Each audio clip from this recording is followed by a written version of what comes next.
The wind howls across the volcanic ridge, carrying with it the grit of black ash and the bitter temps of cordite. Below the jagged summit, Marines claw their way upward, boots sinking into the unstable soil of a mountain forged by fire and now baptized in blood. They climb not only under the crack of Japanese rifles, but under the weight of a war that has dragged on too long and taken too much. Few moments in history crystallize into a symbol before they even occur. But this is one of them. The world does not yet know it, but in minutes a photograph will be taken that will echo through generations. For now, the men are exhausted beyond measure. Each step feels like lifting the entire Pacific on their backs. Their uniforms are torn, their faces streaked with sweat and soot, their ears ringing from the thunder of artillery that has not ceased in days. Yet there is something else with them too. An unspoken understanding that the ground they are fighting for, this tiny island no larger than a speck on a map, may hold the key to ending the war in the Pacific. Iwo Jima's airfields, carved into its basalt surface, represent life for American pilots and death for the Japanese defensive network. Taking the island is not optional. It is destiny. At the foot of Suribachi, flamethrower teams and riflemen keep the entrances of Japanese tunnels suppressed. Beneath their feet, an entire world exists, a maze of reinforced bunkers, supply routes, and hidden firing chambers. The enemy is everywhere and nowhere. A Marine might fire into a hillside, certain he hit nothing, only for a second opening to appear 50 yards away, spitting bullets with deadly precision. Suribachi is not just a mountain. It is a fortress designed to slow an invasion by months. Yet today, for the first time since the landings, the summit feels within reach. The patrol advancing toward the top is small. 40 men given a mission that seems simple on paper. Go up, secure the crest, and if possible, raise a flag. But simplicity is a luxury long lost in this war. Every shadow could hide a rifleman. Every boulder could mask a machine gun. Every breath feels like borrowed time. Still, they move. Near midday, the first flag is raised, a small stars and stripes hoisted on a piece of pipe. The Marines who witness it below erupt with cheers that crash louder than mortar fire. Ships offshore signal their horns. Men in landing craft pump their fists into the sky. For a moment, hope washes over the entire island. But the moment isn't recorded. It is the second flag, larger, more visible, that will become immortal. When the replacement flag is ordered to be raised so the first can be preserved, 6 men step forward. They are not chosen for symbolism. They are simply closest to the flag, simply doing their duty. A photographer, Joe Rosenthal, notices the movement of the group climbing toward the summit. He follows without knowing that he is walking into history. The wind atop the mountain whips aggressively, threatening to tear the flag from their hands. As the men position themselves, gripping the long metal pole, volcanic ash swirls around their boots. The photographer adjusts his camera, squinting against the sun, raising the lens at the exact moment the flag begins its arc upward. Their faces are hidden, their bodies strained together as one.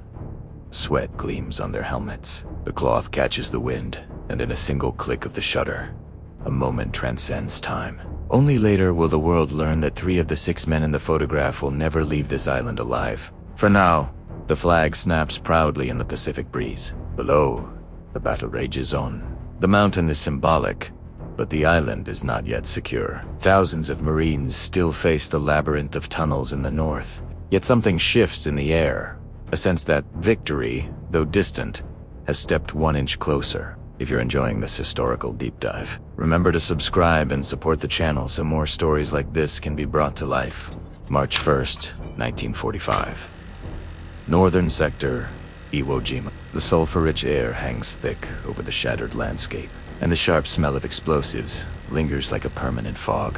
The northern half of the island resembles the surface of another world, a place where earth, stone, and steel have fused into an unrecognizable battlefield. Marines advance inch by inch, knowing that every foot gained has already been paid for in blood. The flag atop Suribachi may have offered the first glimmer of hope, but the fight here, in the jagged ravines and cratered plateaus, is far from over.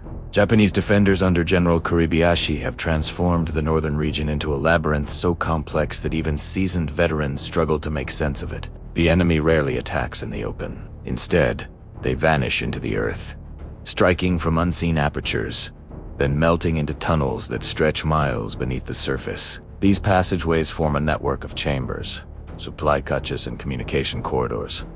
A hidden city deliberately engineered for end. Marines often take a position only to discover that beneath them lies a fully operational bunker connected to dozens of others.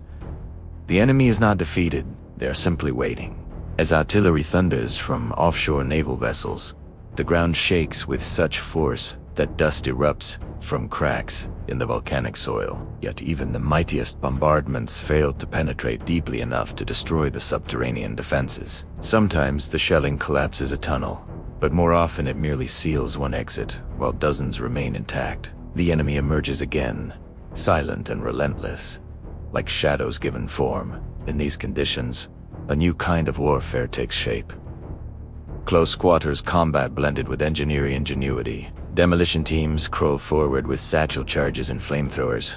Often exposed to fire from multiple angles, they must neutralize bunkers one by one, systematically forcing defenders deeper until escape becomes impossible. The flamethrower crews, some of the most endangered men on the island, carry tanks that can ignite the interior of a tunnel system instantly, sending waves of heat through chambers where the enemy hides. Their bravery is unsung but essential. Each advance they enable comes only after extreme personal risk. Every night, Marines dig into the black sand, their foxholes barely adequate against shrapnel that rains unpredictably. Sleep is rare. When it comes, it is shallow and haunted by the constant possibility of infiltration. Japanese troops frequently launch silent night raids, slipping past American lines with knives, grenades, and absolute determination. The sudden eruption of hand-to-hand combat in the darkness is the kind of terror Marines never forget.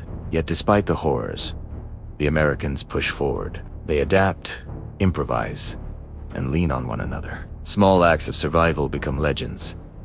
The corpsman who drags 3 wounded men out of a kill zone under sniper fire. The rifleman who keeps moving after losing close friends. The radio operator who holds his position long enough to call in the air support that saves an entire platoon. These moments define the battle more than any strategic map ever could. The terrain itself becomes an adversary. Jagged rock formations, some rising as sheer cliffs, others crumbling at a touch force units into choke points, where ambushes await. The infamous Meat Grinder region, consisting of Hill 362, Hill 362B, and the amphitheater, becomes synonymous with unrelenting violence. Entire companies are reduced to fragments of their former strength. Still, they fight on. Above all, Kuribayashi's order, forbidding banzai charges, ensures the battle drags into a brutal war of attrition. The defenders choose to die in their positions rather than waste lives in suicidal rushes. This makes every fortified pocket an ordeal. A single machine gun nest can hold up an entire battalion for hours. Sometimes,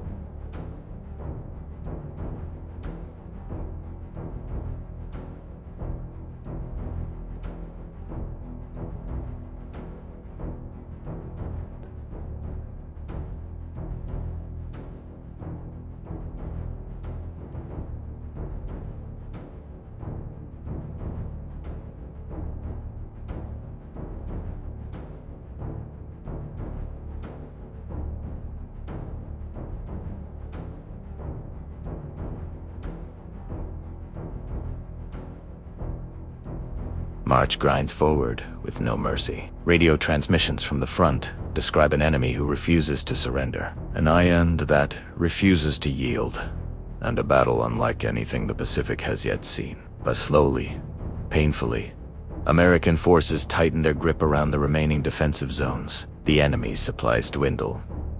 Their ammunition runs low. Their once coordinated fire now breaks into sporadic bursts. The end is nearing, even if the cost is unimaginable. If you appreciate this style of storytelling, remember to subscribe for more historical documentaries and deep explorations of iconic moments. March 10th, 1945. The heights of Kitano Point, Iwo. The morning begins with a deceptive calm, the type of eerie stillness that precedes the most violent clashes. The sky above Kitano Point glows faintly orange as the sun rises, illuminating a battlefield scarred beyond recognition. What was once a rugged coastline is now a maze of trenches, shattered bunkers, and irregular pits formed by constant bombardments. Marines advancing toward the northernmost stronghold know that this final portion of the island will be the most difficult. Kuribayashi has concentrated his most resilient defenders here, men prepared to fight to their last breath. Unlike previous island campaigns, the Japanese leadership has adopted a new philosophy: maximize American casualties, delay victory as long as possible, and ensure every inch taken costs dearly. There are no illusions among the Marines. They understand that the enemy is exhausted but still immensely dangerous. Many of the defenders have not seen daylight for weeks, living entirely underground, surviving on minimal rations and stale water. Hunger gnaws at them. Illness festers in the tunnels, yet their discipline remains intact. As American units approach Kitano Point, the enemy's machine gun fire erupts with renewed ferocity. Bullets zip past at impossible angles, ricocheting off twisted metal and splintering volcanic rock. Snipers, hidden in positions nearly impossible to spot, make progress agonizingly slow. Every few yards, Marines must halt, identify the source of fire, and devise a strategy to neutralize it. It is a chess match played under extreme duress. One wrong movement often means casualties. Tank units attempt to assist the infantry, but the terrain betrays them. The ground beneath Kitano Point is uneven, treacherous, and riddled with concealed mines. Moritan Onse tanks find themselves immobilized or trapped in craters where they become easy targets for well-placed anti-tank guns. The coordination between infantry, engineers, and armor becomes essential. Engineers crawl on their stomachs to clear paths, often under direct fire, while infantry provides cover and tanks deliver crushing blows to reinforce structures. Inside the tunnels, Japanese soldiers listen intently as the sounds of battle draw closer. Kuribayashi, operating from his underground command center, issues final directives to conserve ammunition, ambush effectively, and retreat deeper only when absolutely necessary. He knows the end is inevitable, but he is determined to turn the final phase of the battle into a demonstration of unwavering resolve. His messages to Tokyo grow increasingly somber. He reports, "The truth supplis gone. Reinforcements. Impossibly western sectors overrun." Yet he does not ask for rescue. He asks only that his men be remembered. By mid-afternoon, the Marines manage to capture several key. Each success reveals the harsh reality of tunnel warfare. Beneath a position that appears empty, defenders wait in silence, then erupt into action the moment American forces attempt to establish control. The cycle repeats endlessly. Gain ground, face counterattacks from underground, neutralize tunnels, advance again. It is a battle fought vertically as much as horizontally. Flamethrower operators, again at the forefront, are instrumental. Their weapons send searing flames deep into the earth, clearing chambers that rifles alone cannot reach. But the job is perilous. Many operators become primary targets for snipers and hidden gunners. Their courage keeps units alive, their actions turning the tide in some of the most desperate engagements. As the sun sets, the northern landscape glows red from scattered fires. Smoke drifts lazily into the twilight sky. The sounds of combat soften, but never fully cease. Marines dig in for the night, exhausted, hungry, and mentally drained. They have come farther than they thought possible, yet the final push still lies ahead. Kuribayashi writes what may be his last letter to his superiors, describing the honor of commanding such loyal men. He vows to continue resistance until no one remains.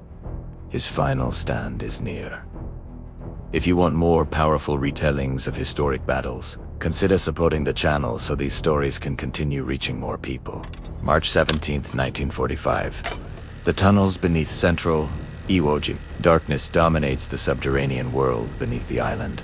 A darkness so complete that even the glow of lanterns seems swallowed whole. The air here is stale and heavy, tinged with dust, sweat, and the scent of gunpowder that has seeped into every crevice. These tunnels stretch endlessly, twisting through hardened volcanic rock like the arteries of some ancient beast. It is down ere in this oppressive labyrinth that the final remnants of the Japanese garrison cling to life. General Kuribayashi's defensive masterpiece was never intended as a temporary shelter. It was a fortress, a place where thousands of troops could live, fight, and die, without ever exposing themselves to the overwhelming American firepower above. Even now, after weeks of relentless assault, the tunnels still hold groups of defenders capable of launching sudden, devastating attacks. They know every path, every hidden stairway, every chamber carved for strategic advantage. Marines descending into these passages must confront not only the enemy,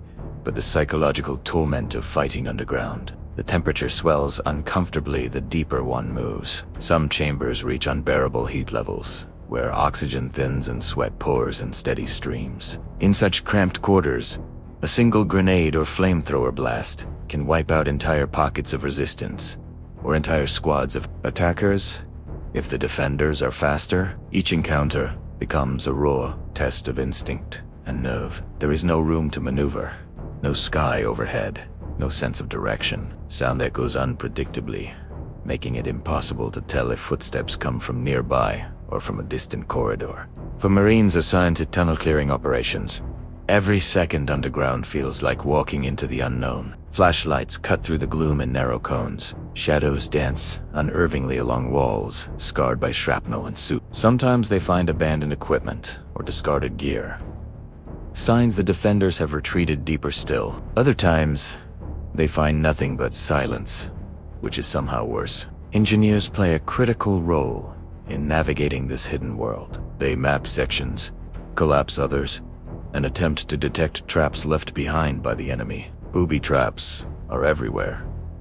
Concealed mines, tripwires, attached to grenades, and hidden pits. The Japanese defenders place them with meticulous precision. Each trap is aimed not just at killing but at instilling fear, slowing progress, and eroding morale. In the cramped passages, medical corpsmen face challenges unlike anything seen above ground. A wounded Marine must often be dragged back through narrow tunnels under fire, his moans echoing off the stone. The corpsmen work with limited supplies, performing life-saving procedures in pitch darkness, guided only by feel and training. Their grit and courage quietly save countless lives. Above ground, the battle continues as well. U.S. units tighten their perimeter, shrinking the final defensive pockets. Heavy artillery, mortar, and aerial bombs strike suspected tunnel entrances repeatedly. Each hit reverberates deep below, shaking dust from ceilings and collapsing chambers. Some Japanese soldiers become trapped by these strikes, but instead of many choose to continue fighting in sealed-off pockets, surviving as long as their dwindling food and water allow. The psychological toll mounts on all sides. Marines speak sparingly about what they see below.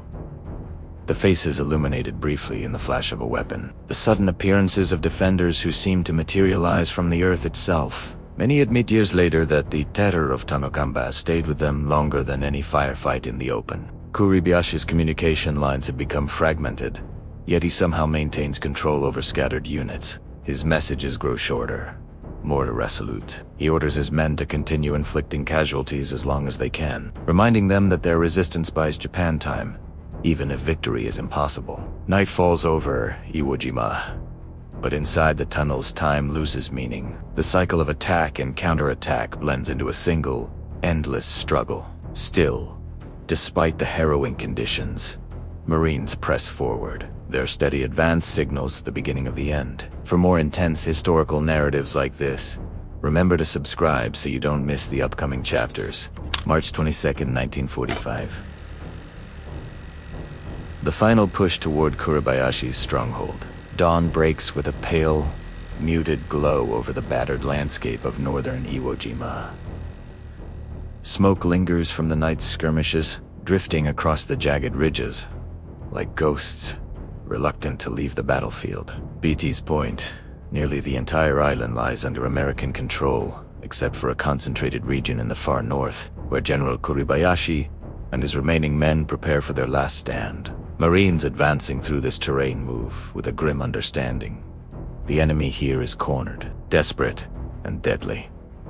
Every step toward the stronghold is contested. The ground is so churned by explosions that it resembles a vast, open graveyard of the earth itself. Shell fragments, rifle casings, and burned-out equipment litter the approach. The smell of smoke and sulfur blends with the sharp tang of metal, creating a sensory assault for every soldier on the move. The Japanese defenders refuse to break. Their discipline remains eerie. They fire with precision, conserve ammunition, and execute ambushes with impeccable timing. American squads often encounter sudden bursts of gunfire from positions they thought had been cleared hours earlier. The tunnels in this region are even more intricate than before, allowing small groups of defenders to reoccupy positions seemingly at will. It becomes clear that Kuribayashi planned these final phases with exactitude, preparing fallback points for the inevitable retreat. As Marine units close in, the fighting intensifies. Mortar rounds whistle through the sky, bursting in violent plumes near advancing squads. Snipers remain active,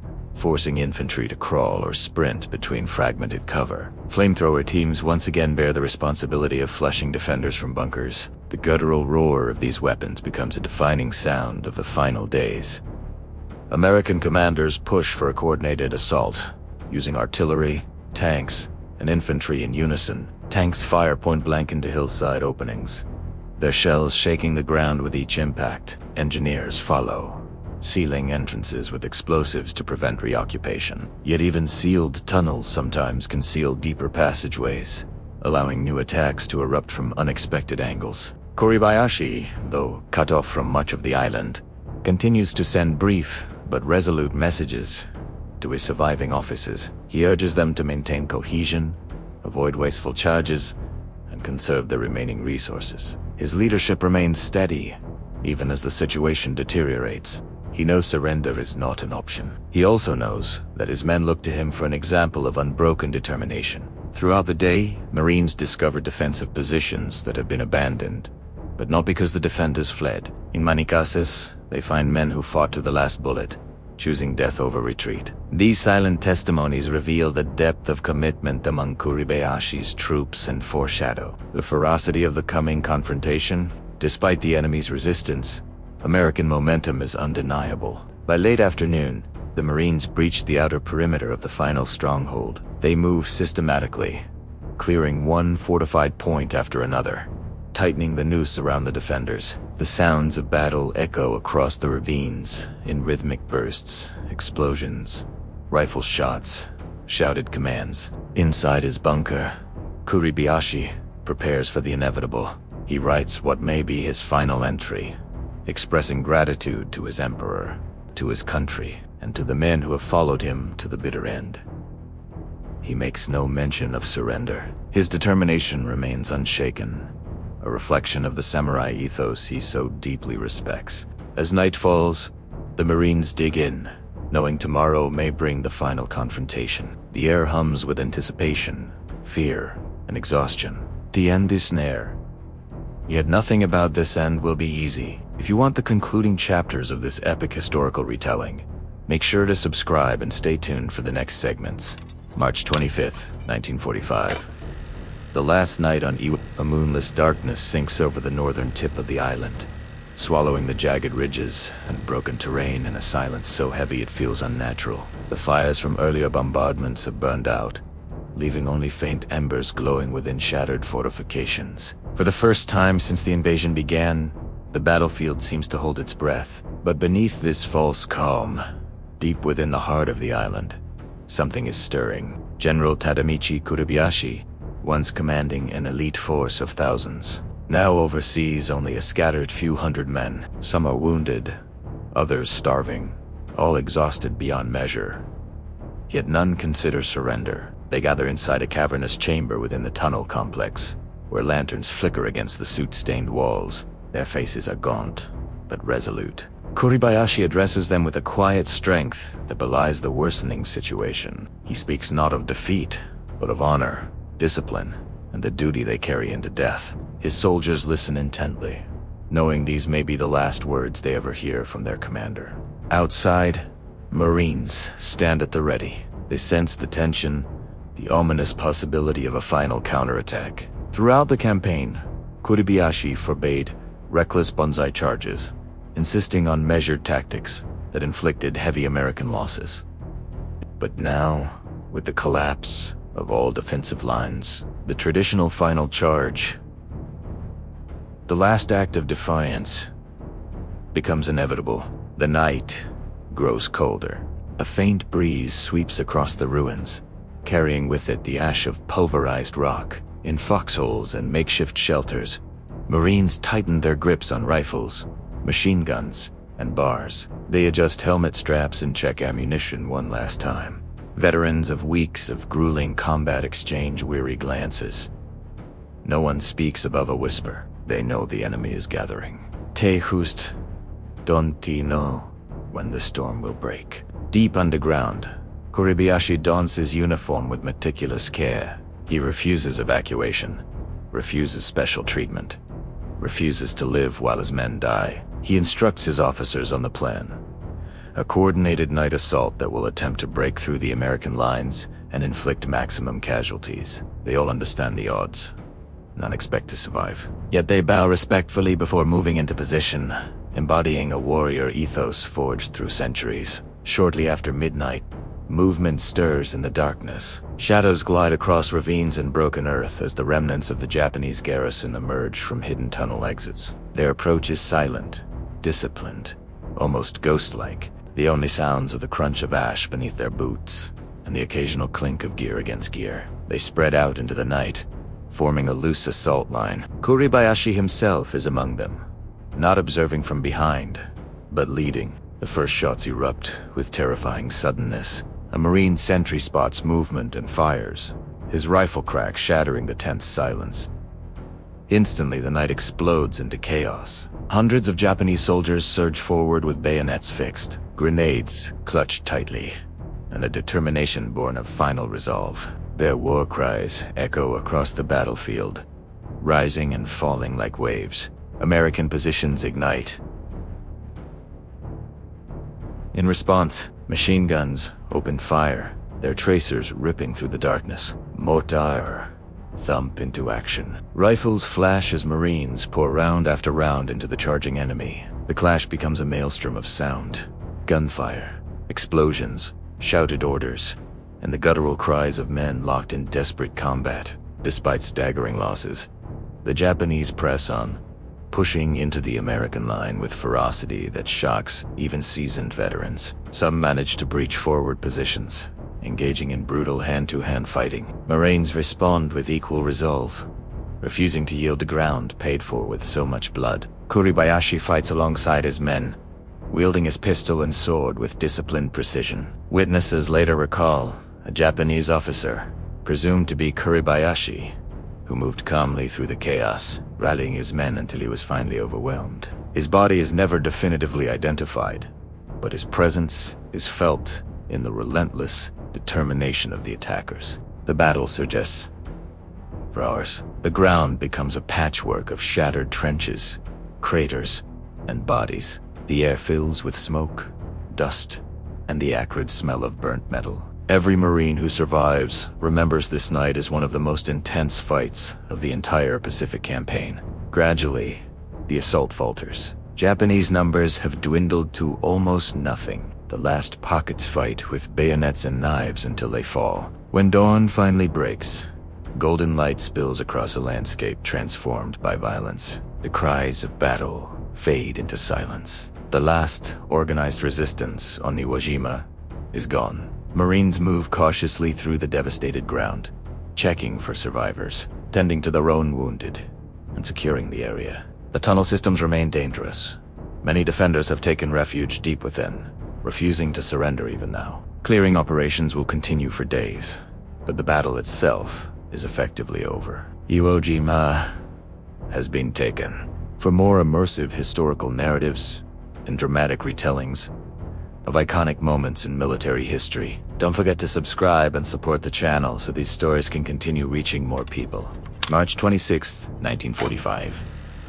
The battle declared over, but the island is not done fighting. The official announcement spreads across the black sands of Iwo Jima like a quiet ripple. Organized resistance has ended. Yet for the Marines moving across the battlefield in slow, deliberate steps, nothing feels finished. The smoke still rising from shell-torn ridges suggests otherwise. The eerie silence hanging over the island feels less like victory and more like the deep inhale before another storm. At dawn, patrols begin sweeping the northern sectors to confirm that the remaining pockets of Japanese troops have finally been destroyed. The light of morning exposes a terrain transformed beyond recognition. What was once volcanic stone and rugged cliffs is now a maze of shattered tunnels, collapsed bunkers, twisted metal, and footprints erased by the wind. The ground itself seems unstable. Soft in some places where the sand has been churned by explosions, sharp in others where jagged rock has been torn open. The Marines walk with weapons low but ready. No one trusts the quiet. They've learned, over weeks of brutal combat, that Iwo Jima punishes complacency. Even a single unsearched crevice can hide defenders willing to emerge in a deadly final stand. And there are rumors, whispered through the ranks, that hundreds of Japanese soldiers are still alive in the deepest tunnels, refussing surrender waiting for nightfall. At temporary command posts, officers gather around makeshift tables littered with maps, bullet casings, and sand-filled boots. They analyze the island sector by sector, marking areas that must be re-cleared, tunnels that remain unexplored, and ridgeline gaps where enemy movement has been detected. Although the battle is officially over, the mission is far from finished. This island still holds danger hidden beneath its surface. Along the western beaches, Marines carry out the grim routine of recovery operations. They gather fallen comrades with a solemn determination that speaks to the cost of the battle. Chaplains offer quiet prayers. A few men stand with hands clasped in front of them, staring at the horizon as if trying to understand the magnitude of what has happened here. Iwo Jima has taken friends, mentors, leaders, and new recruits alike. No one walks these beaches unchanged. Nearby, engineers begin the hazardous job of clearing entrances to the labyrinth of tunnels carved deep into the earth. These underground passages once housed thousands of Japanese defenders' storage rooms, communication centers, sniper positions, hospital chambers, and living quarters. Now, they are treacherous voids full of unexploded ordnance, structural collapses, and traps left behind by the enemy. Some tunnels echo faint sounds, a shifting stone, a distant metallic clink, reminders that the island is still alive with hidden dangers. Among the Marines, stories circulate of defenders emerging after dark to launch sudden ambushes. Others say they've found entire tunnel rooms untouched, with neat rows of supplies and the remnants of meals left behind as if the men occupying them vanished in an instant. These glimpses into the underground city reveal the discipline and desperation of the Japanese garrison, whose commanders taught them to fight until death, not surrender. Medical stations remain busy even after victory is declared. Wounded Marines continue to arrive from areas previously too dangerous to reach. Some have lain in crater shadows for hours or days before being found. The medics work tirelessly, improvising equipment, cleaning wounds, and doing everything they can to keep spirits alive. For many, the battle hasn't ended. It has simply changed shape. On the southern horizon, Mount Suribachi rises quietly, a stark reminder of the first phase of the battle. The flag still waves at its peak, visible from nearly every part of the island. For some Marines, it has become a symbol of perseverance. For others, it's a reminder of those who never got to see it raised. The moment captured atop that mountain feels distant, now a hopeful spark overshadowed by the brutal weeks that followed. By late afternoon, a chilling discovery is made near an isolated ravine. Fresh footprints. Not American. They lead into a tunnel previously marked as cleared. This revelation spreads quickly, unsettling even the most battle-hardened fighters. If tunnels thought to be empty are still active, then the entire island must be reconsidered. The Marines realize what the officers already suspected. The enemy is not finished. Command issues new orders. Nighttime operations will intensify. Patrols are doubled. Sentries are instructed to maintain full alertness. The message is clear. Iwo Jima may be captured, but it is not secure. The battle's official end is merely a line in a report. The reality on the ground is far more complicated. As the sun slips beneath the ocean, casting long shadows across the ruined island, the Marines prepare for another night filled with uncertainty. The sky darkens. The wind settles. The volcanic sands cool beneath their boots. And somewhere deep underground, beyond the reach of light, men who have sworn never to surrender move quietly through the tunnels. The battle for Iwo Jima may have ended today, but the fight beneath Iwo Jima is far from over. To watch the continuation of this story, the hidden war inside the island's tunnels, make sure to subscribe and stay tuned for part 2.